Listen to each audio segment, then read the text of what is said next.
안녕하세요. 오늘도 사연살롱을 찾아주셔서 감사합니다. 40대 초반 여자입니다. 저는 지금 10살 된 아들을 혼자 키우고 있어요. 저는 부모님이 이혼을 하셔서 한부모 밑에서 자란 터라 제 아이한테만큼은 그런 상처를 주고 싶지 않았는데 사는 게 누구 말처럼 마음처럼 되지는 않는 것 같네요. 제 나이 15살에 부모님이 이혼을 하셔서 아빠의 손에서 자랐어요. 당시 이혼 사유에 대해서는 잘 알지 못했는데요. 나중에 할머니를 통해 진짜인지 가짜인지 모르지만 엄마가 아빠의 재산에 눈이 멀어 흥청망청 쓰다가 사기꾼에게 단단히 코가 꿰어서 그걸 해결하는 조건으로 이혼을 했다는 소리를 듣게 되었어요. 아빠는 성격이 무뚝뚝하고 늘 회사 일로 바쁘셨기 때문에 어쩌면 엄마는 외로움을 견디기 힘드셨는지도 몰라요. 그렇다고 엄마가 한 행동들이 용서받을 수 있는 행동은 아니기에 그 영향으로 저는 철저하게 혼자가 될 수밖에 없었어요. 그래서 저는 사춘기지만 사춘기 행동을 받아줄 부모가 없었고 어쩌다 아빠와 둘이 집에 있을 때면 그 자체가 너무 어색하고 불편해서 제가 먼저 자리를 뜨게 되는 일이 비일비재했어요. 그런 아빠였지만 저도 아빠에게 감사한 점도 있었죠. 아빠가 꽤 큰 제조회사를 운영하는 사장님이라는 것이었죠. 아빠는 당신이 바쁜 대신 언제나 저에게 용돈을 넉넉하게 주셨고 돈이 많으니 저는 늘 경제적으로 아쉬운 일이 없게 청소년기를 보낼 수 있었어요. 그런데요, 아빠와 단 둘이 살면서 가장 듣기 싫은 말이 하나 생겼었어요. 그건 바로 엄마 없는 애는 티가 난다는 말이었어요. 그래서 엄마 없는 티를 내지 않으려 제가 가진 돈으로 그걸 커버하려고 했고 저희 예상과 달리 친구들은 제가 아닌 저의 돈을 쓰기 위해 저를 이용하려고 들면서 혼자 상처받는 일이 많았어요. 그러면서 알게 됐죠. 제가 저의 약점을 감추려고 하면 할수록 그것이 더욱 도드라져 보인다는 것을요. 집에 돈이 많아도 어느 순간부터 그걸 오히려 티내지 않는 사람이 되었어요. 가장 친한 친구 몇 명 외에는 저희 집이 경제적으로 아주 넉넉하다는 것을 알지 못했고 나중에 저와 연애를 하게 된 남편조차도 이 사실을 알지 못했어요. 남편은 저희 아빠와 다르게 말이 많고 또 사람의 기분을 잘 헤아릴 줄 아는 다정다감한 사람이었죠.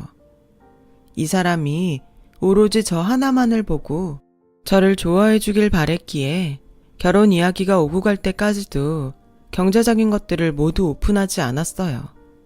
남편이 저희 엄마나 친구들처럼 돈 때문에 변하는 것을 정말이지 보고 싶지 않았거든요. 그래서인지 남편은 당연하게 제가 그리 넉넉하지 못한 집에서 자랐다고 생각했고 그에 반해 건물도 하나 있고 그 건물에서 나오는 월세로 생활하는 자기 부모님이 저희 아빠에 비해 훨씬 능력이 좋다고 생각했었나 봐요. 저는 그걸 결혼 전까지 별로 대수롭지 않게 여겼어요. 말을 안 했을 뿐이지 돈이라면 저희 집도 꿀리지 않게 많았으니까요. 그런데요, 뜻하지 않았던 문제가 생겼어요. 바로 저희 부녀가 너무 검소하다는 것이었어요. 아빠는 회사 사장님이시지만 10년도 넘은 양복을 아직도 수선해서 입으세요. 제가 뭐 살가운 딸도 아니고 아빠의 옷까지 챙기지는 않아서 아빠는 상견례장에 당연히 그런 양복 중 하나를 입고 오셨더라고요. 저 역시 단정하게만 보이면 된다는 생각에 마냥 단정하게만 입고 상견례장에 갔는데 저희 부녀의 모습을 본 시어머니는 무례라는 것도 인지하지 못한 채 다 들리는 혼잣말을 하시는데 지금 생각하면 그때가 어쩌면 이 결혼을 멈출 수 있었던 마지막 기회가 아니었나 생각이 드네요. 아휴, 누가 부녀지간 아니랄까봐 이런 자리에 나오면서 어떻게 이러고 나와? 엄마, 다 들려요. 내가 뭐 없는 소리 했어? 그래서 엄마가 결혼은 좀 두루두루 보고 하는 거라고 했지? 너는 애가 너무 순진해서 문제야. 저는 그 말을 다 듣고 속으로 당황하긴 했지만 워낙 긴장을 하고 있던 탓이었는지 문제를 삼을 생각을 하지 못했습니다. 저희 아빠 역시 아무렇지 않다는 듯 앉아 계셔서 상견례 자리는 그냥 그렇게 시작하게 되었어요.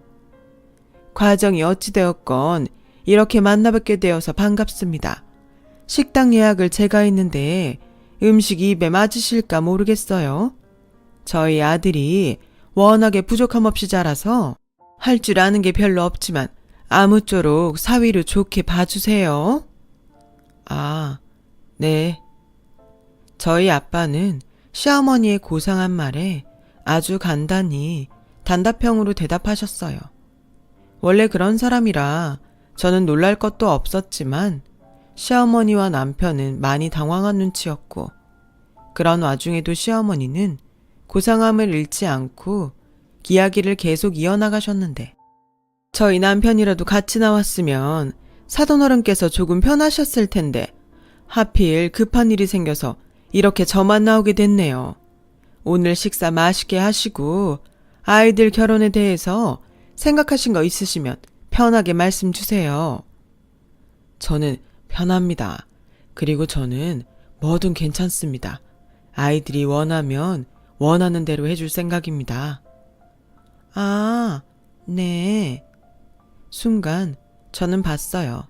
잠깐이었지만 시어머니의 표정이 싸늘하게 굳었고 저는 그게 저희 결혼 생활에 어떤 영향을 끼칠지도 모른다는 생각이 들었어요. 그래서 솔직히 아빠가 야속했고 조금은 원망도 했어요. 어른이 되고 나서 엄마처럼 이혼할 바에는 결혼하지 않겠다고 줄곧 생각한 저였는데 우연히 남편을 만나고 또 남편의 사랑과 관심을 받으면서 누구보다 남편과 결혼을 하고 싶은 사람이 저였거든요. 그러니 혹여 저희 아빠 때문에 결혼이 엎어지기라도 하면 어쩌나 저는 속으로 전전긍긍할 수밖에 없었죠. 시어머니는 표정 관리가 어려운지 자꾸만 냉수를 마셔대는데 저는 어서 빨리 이 자리가 끝나길 마음속으로 바랄 수밖에 없었어요.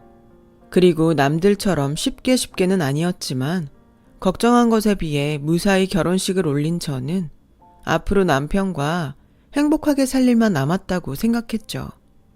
신혼여행을 다녀오고 시댁에 인사를 가니 저를 기다리는 건 시어머니의 불만 섞인 막말이었어요.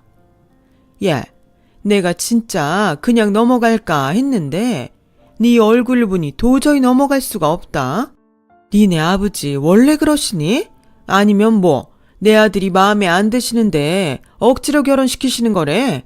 내가 진짜 생각하면 할수록 속에서 열이 뻗쳐서 잠을 못 자.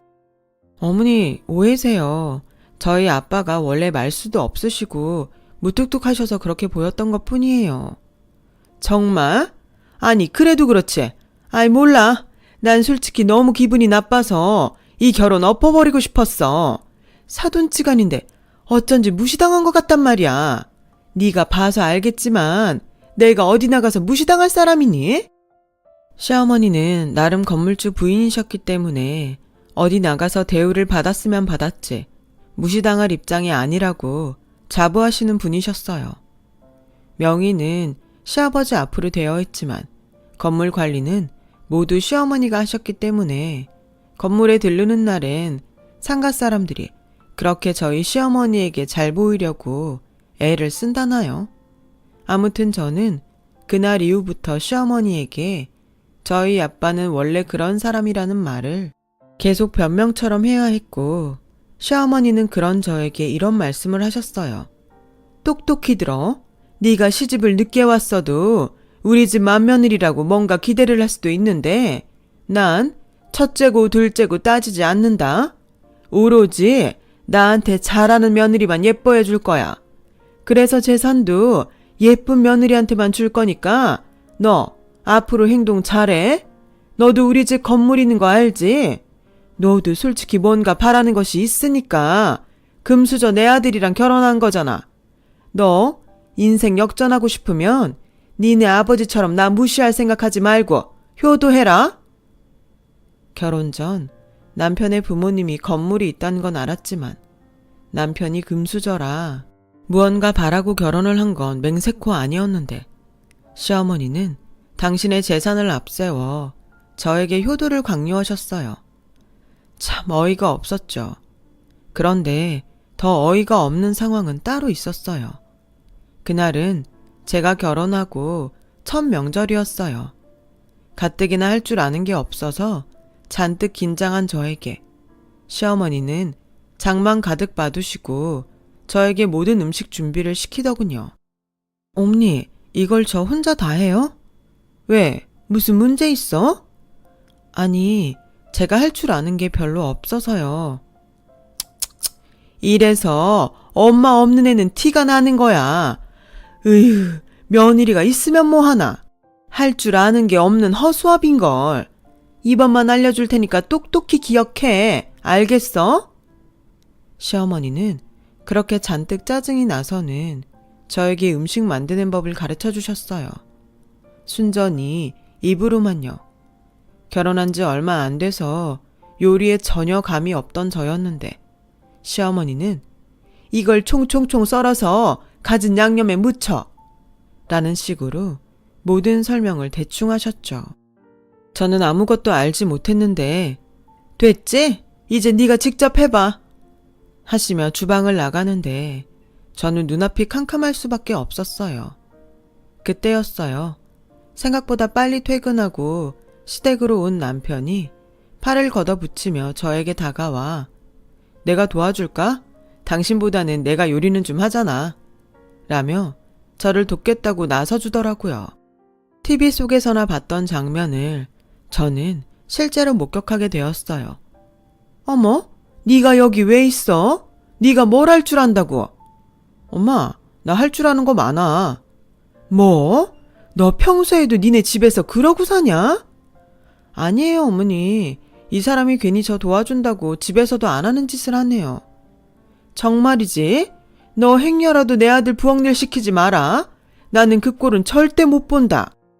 시어머니는 그렇게 말씀하시고 남편의 등을 떠밀며 주방을 나가셨는데 왜 우리나라 시어머니는 그렇게 아들들이 주방 일을 하는 꼴을 보지 못하는 걸까요?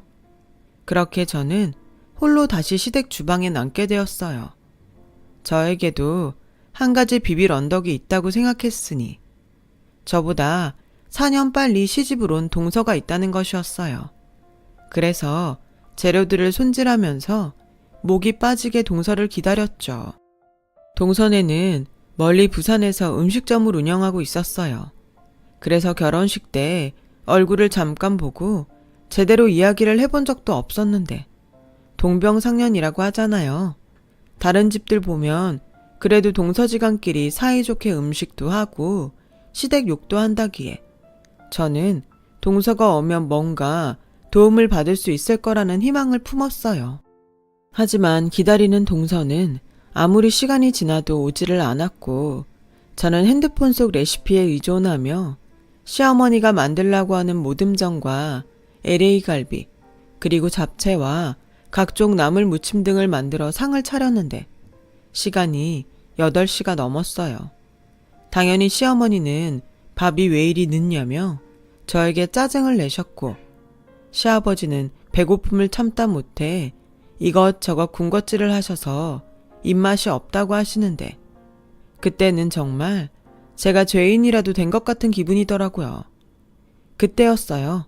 제가 죄인의 기분을 느낄 때 초인종 소리가 들렸고 양손에 과일과 명절 선물 세트를 사들고 동서네가 모습을 보였어요. 그리고는 어머님, 아버님, 저희 왔어요. 저희가 많이 늦었죠. 죄송해요. 가게 정리하고 출발했더니 시간이 이렇네요. 형님, 늦어서 죄송해요. 혼자 음식하느라 고생하셨겠어요.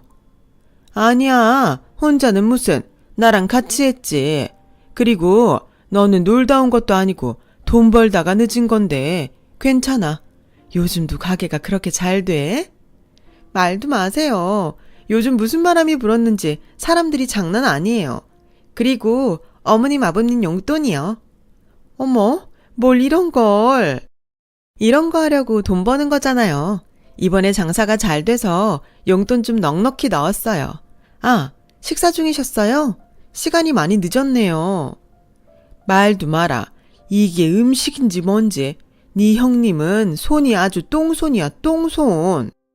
제가 빨리 와서 같이 해야 했는데 제가 부산에서 별명이 장금이거든요.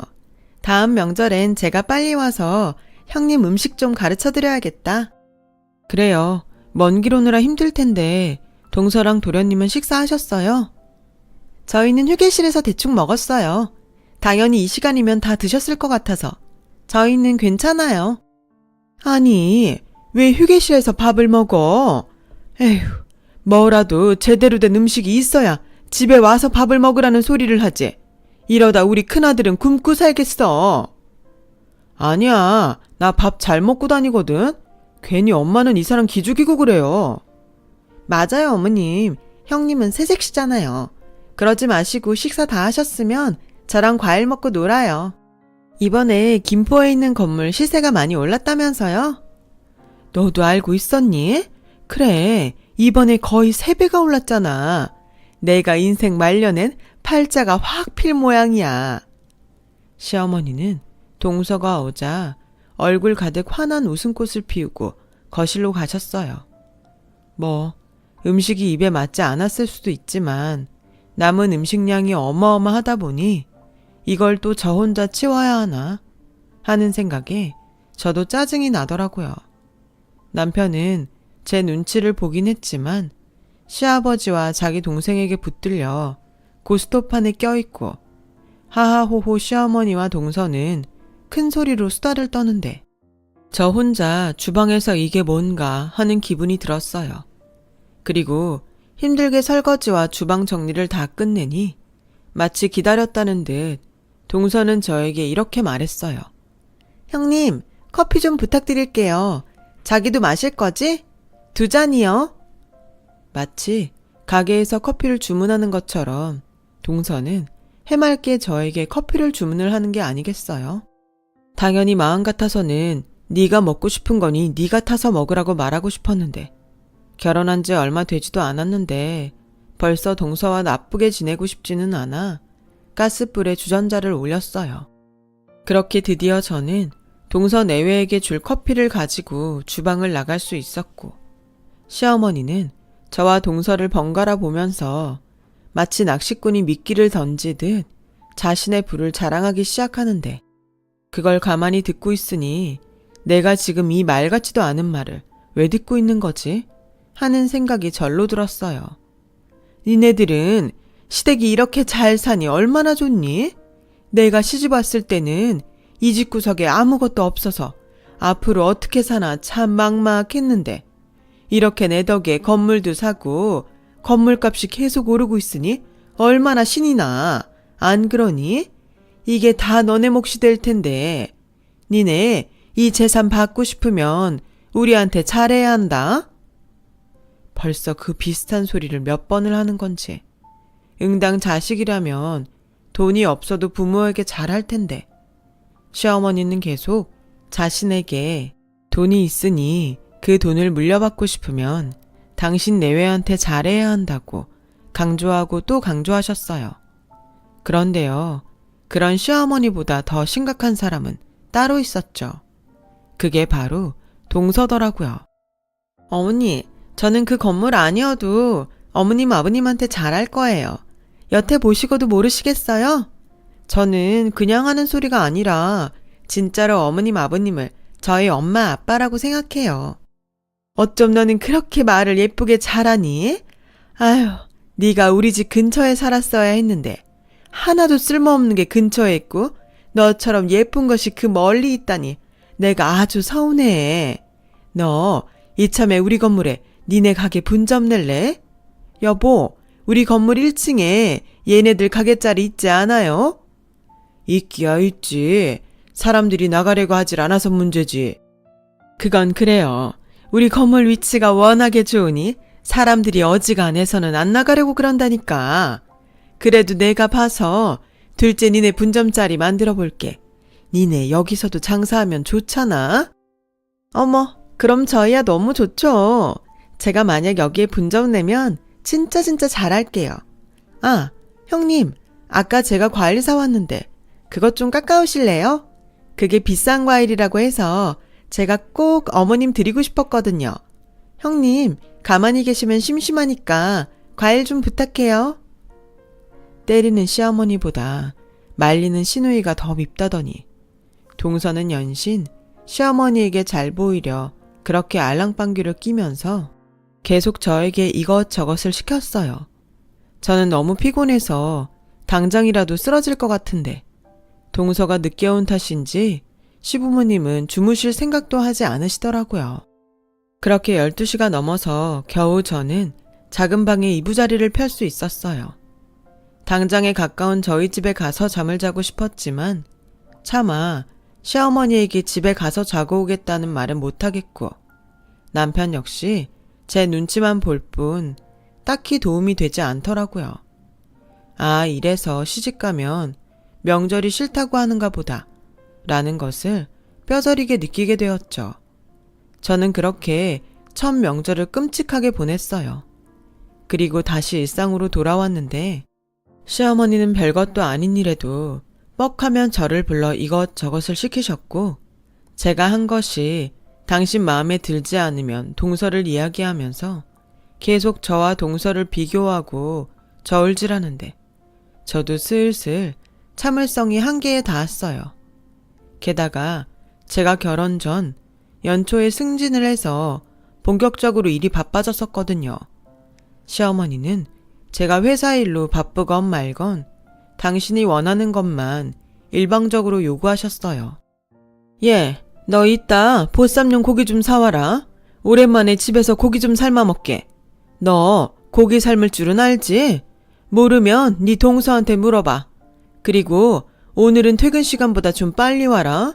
고기 삶으려면 시간 걸리니까. 저기, 어머니, 오늘은 제가 야근을 해야 할 것 같아서 힘들 것 같아요. 뭐? 너 지금 우리 집에 오기 싫어서 야근 핑계 대는 거니? 그럴 리가요. 진짜로 일이 바빠서 그래요. 아시잖아요. 제가 이번에 승진해서 일이 많아요. 어머, 별꼴이야? 너 지금 승진했다고 나한테 유세 떠는 거야? 뭐 그래봤자 월급쟁이 얼마나 번다고. 너 내 말 벌써 잊었어? 너 나한테 계속 이런 식이면 난 너한테 재산 한 푼도 못 준다. 저는 어머님 재산 하나도 탐나지 않아요. 그리고 오늘은 정말로 제가 언제 퇴근해야 할지 모를 정도로 일이 많아서 그러니까 오늘은 봐주세요. 보쌈이 드시고 싶은 거면 제가 배달시켜 드릴까요? 됐다. 잘난 너는 그 중요한 일 하시고 난 그냥 쫄쫄 굶을란다. 이래서 여자가 밖으로 돌면 안 되는 건데 없이 살아서 그런가? 돈 몇 푼에 아주 지 시어머니 무서운 줄 모르네. 너 각오해라. 지금 네가 네 무덤 팠다. 시어머니는 그렇게 말씀하시고 일방적으로 전화를 끊으셨어요. 저는 가뜩이나 일 때문에 정신이 하나도 없는데 시어머니의 막말에 머리가 지끈지끈 아파왔고 그런 스트레스는 미안하지만 남편에게 향하는 일이 많아 한참 사이가 좋아야 할 신혼인데도 저희는 싸우는 일이 많았어요. 물론 알고 있었어요. 아무리 시어머니 때문에 열받고 힘들어도 그걸 남편한테 풀면 안 된다는 것을요. 하지만 알면서도 그게 잘 되지 않더군요. 초반에는 저한테 미안하다고 사과하던 남편도 점차 지쳤는지 나중엔 도리어 저에게 큰 소리를 냈어요. 그리고 어느 날 남편은 꽤 심각한 얼굴로 저에게 직장을 그만두면 좋겠다고 말을 하더라고요. 제가 왜 그랬으면 좋겠냐고 물으니 돌아온 남편의 대답이 전혀 생각지도 못한 말이어서 저는 할 말을 잃고 말았어요. 내가 생각해 봤는데 자기가 우리 부모님한테 잘하는 게 지금 일하는 것보다 훨씬 돈을 버는 것 같아. 생각을 해봐. 우리 부모님 건물이 얼만데. 괜히 자기 바쁘다고 우리 집에 소홀히 하면 멀리 사는 철이만 논하게 생겼잖아. 지난번 명절에 재수 씨 못 봤어? 그러니까 자기 지금 나보고 그 건물 받자고 회사 그만두고 동서처럼 시부모님한테 알랑방귀라도 뀌라는 거야? 이게 지금 말이 된다고 생각해? 왜 말이 안 돼? 솔직히 그 건물만 받으면 자기나 나나 일 안 하고 평생 먹고 살 수 있잖아. 그래서 그 건물을 언제 받을 수 있는데? 당신 부모님 저렇게 정정하신데 그 건물 물려받자고 직장을 그만둬? 당신 바보야? 그야 시간 좀 지나고 잘 말씀드려서 미리 달라고 하면 되지. 퍽이나. 그리고 나는 정말 당신 부모님 건물에 1도 관심 없어. 난 그냥 지금 내 일이 좋고 내가 번 돈으로 편하게 쓰면서 지금처럼 살고 싶어. 자기는 욕심이 없어서 탈이야. 원래 없는 사람들은 욕심이 많다고 하던데 가만 보면 우리 자기는 그 반대라니까. 난 자기랑 달라. 그 건물 포기할 수 없어. 그래서 당신도 어느 정도는 협조해 줬으면 좋겠어. 충격이었어요. 저는 적어도 남편이 그렇게 돈돈거리는 사람이 아니라고 생각했거든요. 그래서 마땅한 시기에 사실은 내가 경제적으로 그렇게 어렵지 않다는 것을 오픈하려고 했었는데 자기 부모님의 건물을 포기할 수 없다는 남편을 보고 저는 덜컥 겁이 나기 시작했어요. 그렇게 두 번째 명절이 돌아왔어요. 동서는 지난 명절처럼 일이 바쁘다는 핑계로 다 늦은 저녁에 시댁에 왔죠. 저는 한 번 당했지 두 번 당하나 싶은 생각에 집에서 미리 명절 음식을 준비해 간 탓에 그래도 두 번째 명절은 전에 비해 수월하게 지나갈 수 있었는데요. 이번에도 동서가 시어머니 옆에 바짝 붙어서 저를 의식하는 듯 온갖 애교와 알랑방귀를 뀌면서 말을 하는데 동서 속이 빤히 보이더라고요.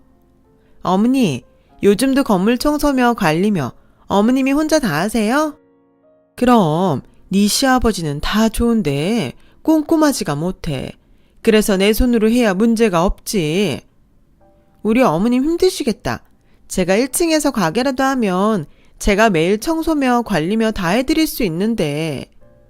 오죽할까. 너는 나를 닮아서 야물딱져서 아주 딱이지. 기다려봐라.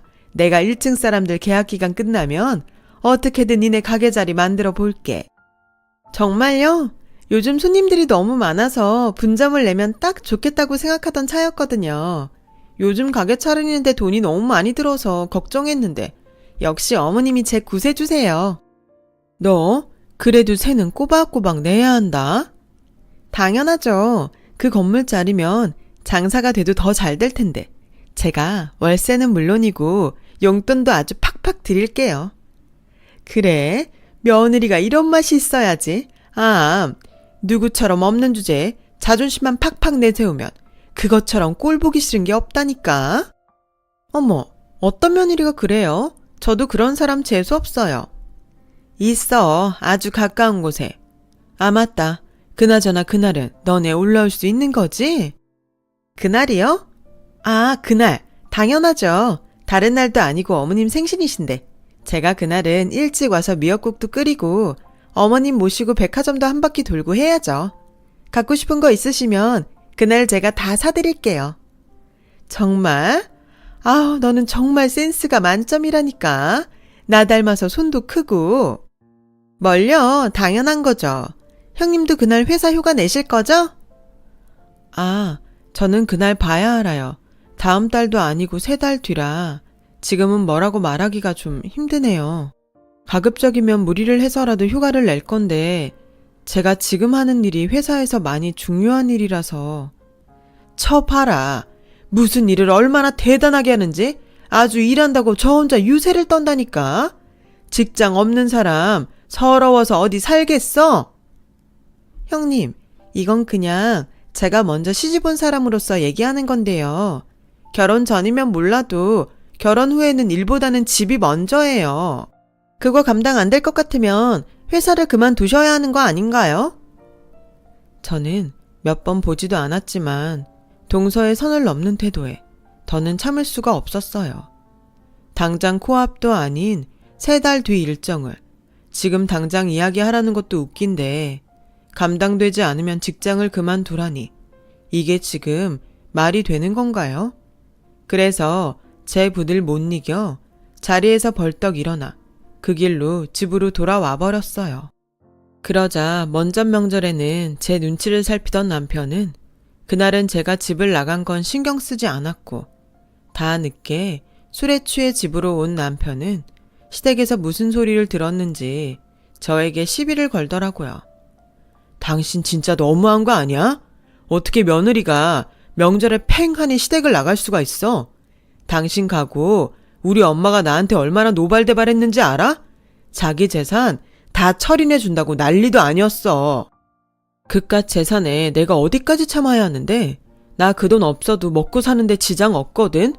당신이야말로 원래 그런 사람이었니? 난 자기가 그렇게 돈돈거리는 사람인지 몰랐어. 정말 실망이야. 실망? 세상에 돈 싫어하는 사람도 있어? 당신도 솔직해져 봐.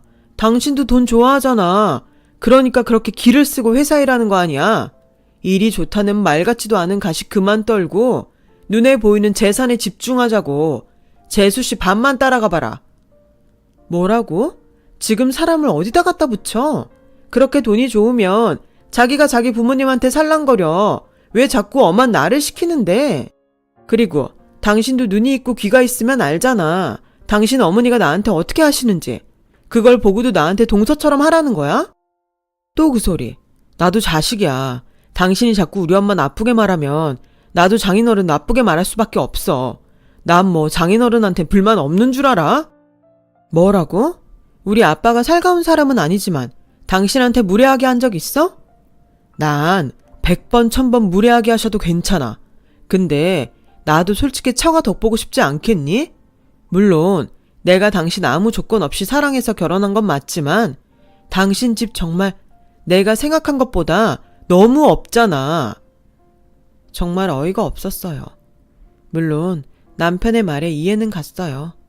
저희 아빠가 혼자 사시는데 큰 집이 뭐가 필요하냐며 원룸에서 지내시거든요. 제가 생각해도 보이는 것만 봐서는 저희 아빠가 회사 사장님이라는 것을 믿을 수 없을 것 같긴 해요. 하지만 그렇다고 불만이라니. 저는 그제야 제가 믿었던 남편이 영 다른 사람이라는 것을 깨달았고 깨달음과 동시에 마음이 식어버리는데 무슨 하늘의 장난인지 제가 임신을 했더라고요.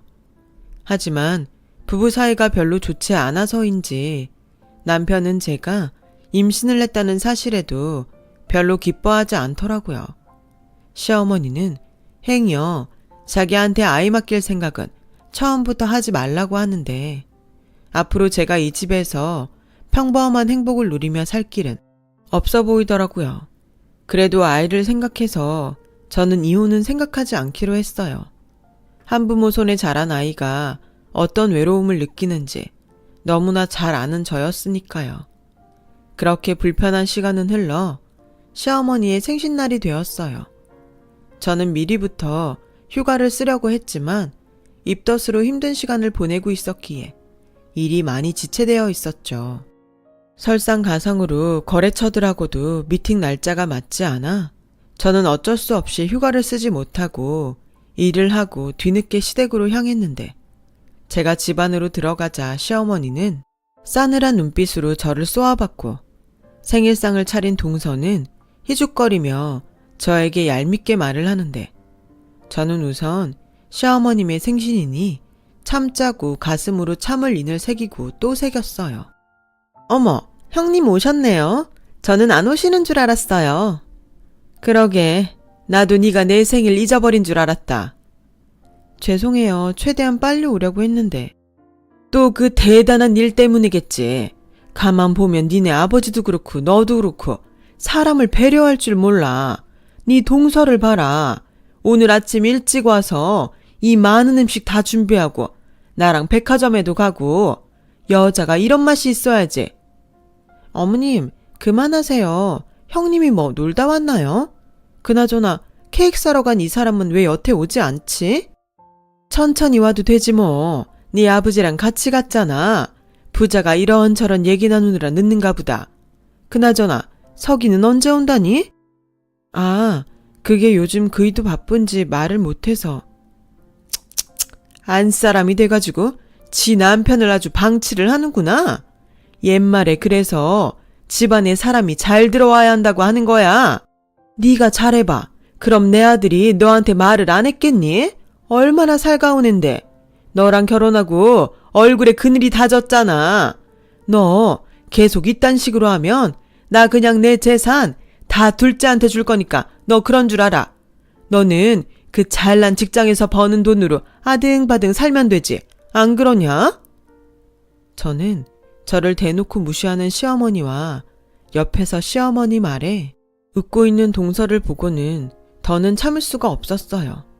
제가 여기서 참으면 앞으로도 계속 참고 살아야 할 텐데 태어날 아이한테 그 모습은 보이고 싶지 않더라고요. 그래서 저는 시어머니에게 잊지 못할 선물을 해드리자고 결심했어요. 어머니, 전에도 말씀드렸지만 저는 어머님 아버님 재산에 전혀 욕심이 없어요. 그래, 꼴에 자존심은 있다는 거지? 아니요, 자존심도 자존심이지만 제가 돈이 아쉽지 않거든요. 실례지만 어머님이 말씀하시는 재산이 얼마인가요? 뭐? 얘 하는 소리 좀 봐. 시어머니는 저의 말에 꽤나 당황한 얼굴을 하셨어요. 하지만 동서는 자기도 궁금한지 시어머니의 대답에 집중하고 있었고 때마침 케이크를 사러 나갔다던 시아버지와 도련님 그리고 저와 계속 냉전 중인 남편이 집으로 오면서 판은 커질 대로 커져버렸어요. 여보, 얘가 우리 재산이 얼마냐고 묻네요. 나 참 기가 막혀서 우리 한 20억 되죠? 아, 20억이요? 잠시만요. 저는 그냥 차분한 모습으로 모바일 뱅킹에서 저의 계좌를 열었어요. 그리고 계좌에 찍힌 금액을 시어머니에게 보여드렸는데요. 시어머니는 한참을 금액을 세시더니 곧 얼굴이 새파랗게 질려서 저를 쳐다보며 믿기 어렵다는 듯 말씀을 꺼내셨어요. 이게 지금 얼마니? 무슨 돈이 이렇게 많아? 이게 그러니까 30억이 넘는 거지? 어머 형님, 무슨 현금이 이렇게나 많으세요? 현금뿐인가요? 요 앞 큰 사거리의 코너 건물 아시죠? 그거 제 건물이에요. 저희 아빠를 어떻게 보셨는지 모르지만 제조회사 운영하는 사장님이세요. 사업한다고 말씀드렸잖아요. 상견례 뒤론 뭐 달리 물어보지 않으셔서 말하지 않았죠. 할아버지 때부터 꾸준히 성장하는 회사고요. 재산 하시는데 재산 물려주신다고요? 그럼 제가 아빠한테 받을 재산은 얼마나 될 것 같으세요? 그 재산을 받으려고 아빠가 돌아가시길 바라면서 한심한 삶을 살아야 되나요? 뭐라고? 아니, 하고 다니시는 행색이 사장님으로는 보이지 않으시던데? 너는 니네 아버지가 사장님이면 사장님이라고 말을 했어야지. 그리고 석이 너는 왜 여태 우리한테 아무 말도 안 했어? 그게 나도 몰랐어. 그냥 작은 사업이 어려우신 줄 알았지. 어머 형님, 가족인데 이렇게 꽁꽁 숨기실 수 있어요? 형님이야말로 딴 마음 있으셨던 거 아니에요? 저는 저희 아빠 사장이라고 분명 말했고요. 딴 마음? 오히려 이렇게 딴 마음 가지실 것 같아서 일부러 말 안 한 거예요. 돈이요, 중요하죠. 근데 저는요, 돈보다 사람이 더 중요하다고 생각해요. 근데 어머님은 계속 저를 사람으로 보지 않으시고 그 돈에 놀아나는 물고기로 보셨죠? 저는 동서 같지 않아서 그깟 믿게 안 먹어도 되니까 동서를 주든지 말든지 알아서 하세요. 저는 더 이상 이런 없는 집에서 며느리 노릇 못하겠네요. 저 이혼할게요. 그렇게 말하고 시댁을 나왔어요. 제가 나오자 남편은 신발도 제대로 신지 않고 맨발로 나와 저를 붙들었는데 저는 그런 모습도 꼴 보기 싫더라고요. 자기야, 내가 잘못했어. 처음부터 끝까지 우리 집 잘못이고 내 잘못이야. 그러니까 이혼하겠다는 말은 하지 마. 당신 홀몸도 아니잖아. 내가 우리 집이랑 아주 연을 끊고 살게. 그 연 나랑 우리 애한테도 끊고 살아. 난 당신 식구들도 그렇고 당신도 이젠 진짜 별로야. 왜? 이젠 내가 돈이 많다고 하니까 나한테 들러붙는 거야? 아니면 이제는 처가 덕을 좀 볼 수 있을 것 같아서 비굴하게 구는 거니? 까놓고 당신이랑 나는 문제 없잖아. 나는 당신이 그렇게 돈이 많은지도 몰랐고 오로지 당신 사랑하는 마음으로 결혼까지 했는데 이제 와서 이혼하자고 하면 나는 억울하지. 억울해? 나도 억울해. 난 당신 이런 사람인 줄 모르고 그 수모를 다 겪었잖아. 나도 한때는 당신이 오로지 사랑만으로 나를 선택해줘서 그게 고마웠어. 근데 있잖아. 이미 난 당신의 바닥을 다 봐버려서 어떤 이유에서도 당신이랑 살고 싶지 않아.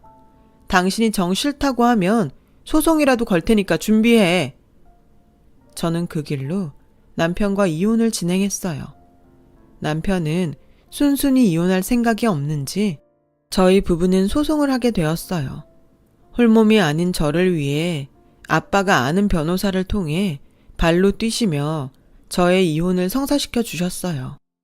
한때는 자식인 저에게 관심이 전혀 없다고 생각했던 아빠였는데 아빠는 소송 때문에 알게 된 저의 결혼 생활에 남편과 시댁을 아주 끝장내겠다며 화를 내셨죠. 저는 태어나 처음으로 아빠의 그런 모습을 보면서 사실은 아빠가 저에게 관심이 없었던 것이 아니라 언제나 제가 원하는 것을 해주려고 그랬던 거라는 것을 알게 되었어요. 그렇게 1년 정도 걸려 저는 완전한 이혼을 할 수 있었어요. 시댁으로부터 정신적인 위자료도 톡톡히 받아낼 수 있었고요. 남편은 재판 결과에 승복할 수 없다며 몇 번이고 저를 찾아와 진상을 부리긴 했지만 그때마다 저희 아빠가 무섭게 저를 대신해 남편을 상대하니 남편도 더는 어쩌지 못하더라고요. 그 후 저는 아이를 키우며 싱글맘이 되었어요. 아빠는 무엇이든 말하면 해주겠다고 지금도 말씀하시는데 이혼의 책임은 저의 몫인 것 같아서 아빠의 도움은 받지 않겠다고 했어요. 사실 따지고 보면 이미 너무 많은 것을 받았고 또 아이가 크면서 돈이 결코 쉬운 것은 아니라는 것을 꼭 가르치고 싶었거든요. 그래서 저는 앞으로도 계속 성실하게 아이에게 일하는 엄마의 모습을 보여주고 싶어요. 다행히 저희 아들은 아빠가 없어도 씩씩하게 잘 크고 있습니다. 아직은 어린 나이인데도 자기가 남자라며 여자인 저를 지켜주겠다는 감동의 말도 해주는데 이런 아들이 있어서 그런지 저는 하루하루가 아주 행복하답니다. 이제 외롭지도 않고요. 인생에는 정말 정답은 없는 것 같아요. 항상 바른 생각으로 최선을 다한다면 그것이 정답으로 가는 길이 아닌가 생각하며 지금까지 제 긴 이야기를 들어주셔서 너무 감사합니다. 보람되고 행복한 하루 되세요. 여러분, 사연 댓글에 응원과 현명한 조언 부탁드려요. 좋아요와 구독은 저에게 큰 힘이 됩니다. 오늘도 좋은 일 가득하세요.